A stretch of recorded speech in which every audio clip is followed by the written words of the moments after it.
বাংলাদেশকে বহুভাষিক বহু সাংস্কৃতিক একটা দেশ হিসেবে আমরা গড়ে তুলতে চাই।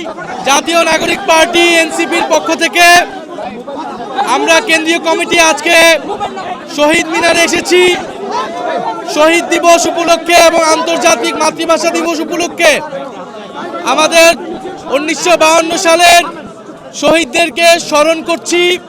তাদের স্মরণে আমরা পুষ্পস্তবক অর্পণ করেছি শহীদ মিনারে।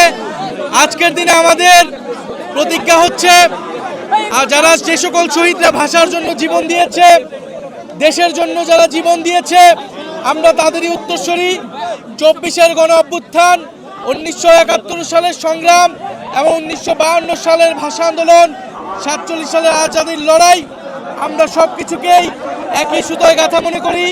বাংলাদেশকে বহুভাষিক বহু সাংস্কৃতিক একটা দেশ হিসেবে আমরা গড়ে তুলতে চাই এবং আমরা মনে করি বাংলাদেশে বাংলা ভাষা সহ অন্য যে সকল ভাষা রয়েছে সেই সকল ভাষা সকলের মাতৃভাষার প্রতি শ্রদ্ধা দেওয়া, সংরক্ষণ করা আমাদের অন্যতম দায়িত্ব।